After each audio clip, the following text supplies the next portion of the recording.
Hello everyone and welcome to a long-awaited good thing bad thing video on Super Mario Bros. Wonder. It came out a couple weeks ago and it truly changed the way we think about 2D Mario games.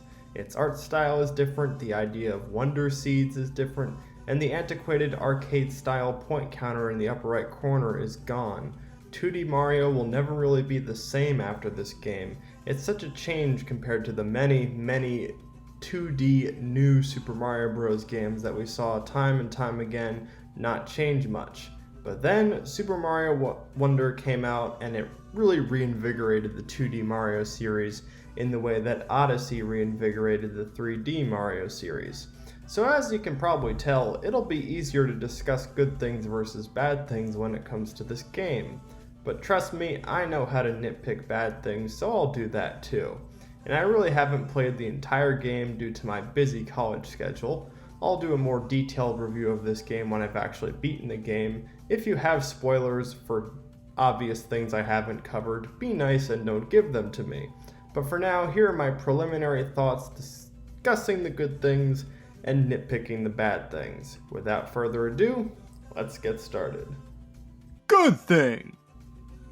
You're allowed to play as so many characters in this game, not just Mario and Luigi, but also Toad and Toadette, Peach and Daisy. That's a lot of options. And on top of that, if you're going multiplayer, you can get to ride one of the Yoshis. I tried this out when I was playing as Mario and my girlfriend was playing as Yoshi. Bad thing. You probably thought I'd say no Waluigi is the bad thing character-wise, but believe me, I'm used to that. But really, the Yoshi's and Nabbit's abilities, or lack thereof, are the true lame touch.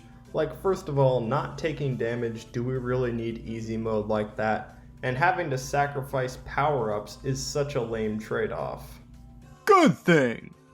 The new power-ups in this game are epic, but obviously the standout is what you find right away in level 1-1.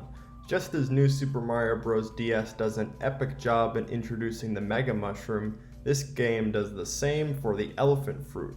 You can tear apart everything with your trunk, spray water around, and of course there's that sound effect when you actually get the elephant fruit. Wowie zowie! Bad thing. If I had to nitpick one of the power-ups though, it'd probably be the bubble flower. I get that it can reach enemies that the fire flower can't and that said enemies turn into a coin. However, I still think the classic fire flower is more satisfying to me given that it's faster and allows you to kill some Goombas quicker. Good thing! Speaking of Goombas, the sleeping Goombas are a fantastic touch in this game. The face they make when you wake them up with water is hilarious, and while it's one of the smaller good things to discuss, I still wanted to discuss it. Bad thing. But oh boy, it is those serene Goombas that are our introduction to one of the game's more annoying touches. And I get that you can turn these guys off, but we gotta talk about the talking flowers. There's whole minutes long compilations of Dashi being annoyed by these guys, and that quite frankly is about the only joy I get from these flowers. Good thing! The badge earning system is certainly one of the more unique parts of this game compared to other 2D Mario games. You get to equip whichever badge you think may help you out in a level. If there's a level with wall jumping, use the wall jumping badge. Personally, I like to start out in Super Mushroom form if I don't have a power-up on me.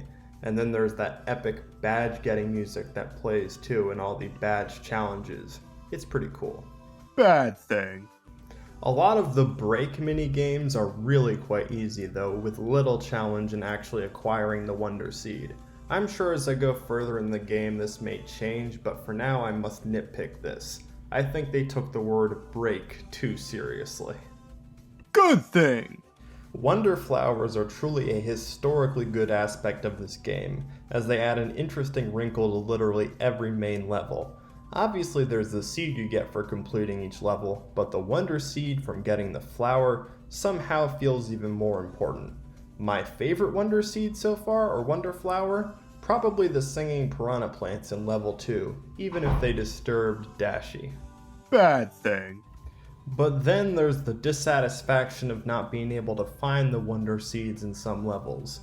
Just a few, but like I explore and sometimes I'm not able to find them still. The level isn't complete without them. Good thing.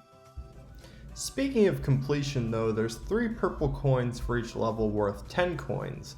Ideally you want to collect all 3 obviously, but the purple coins have a purpose beyond the traditional yellow coins which get you 1-ups.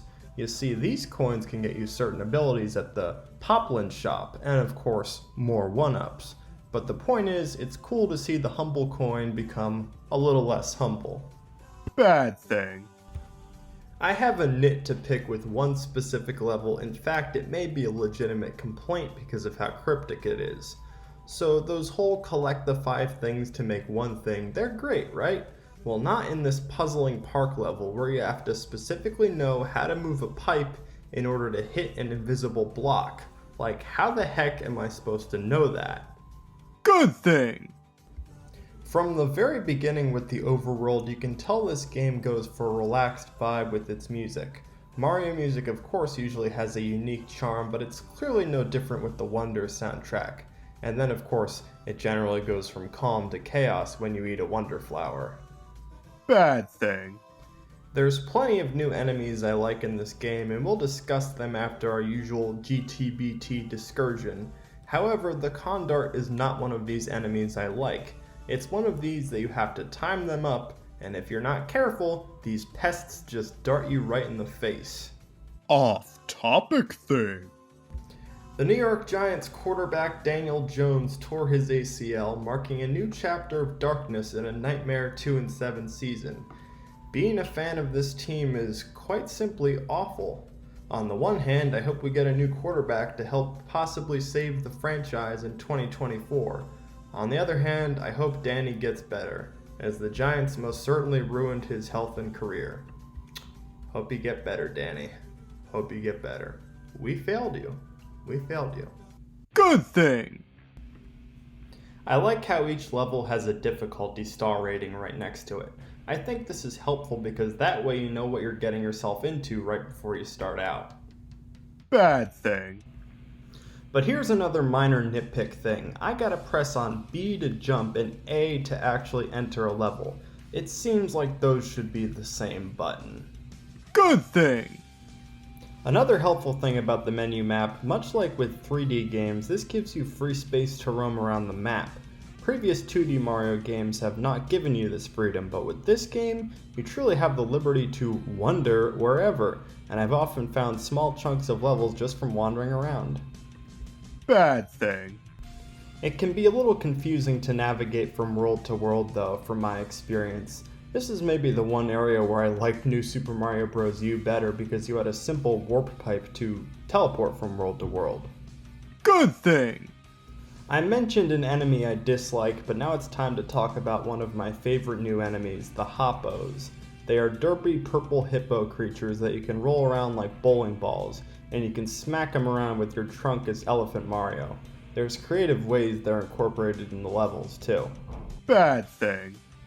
I know the boss fights in the 2D Mario games have generally gotten a bit stale, but there's one tradition that I think maybe should have made the cut.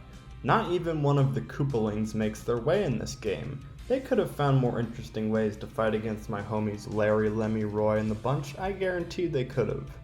Good thing.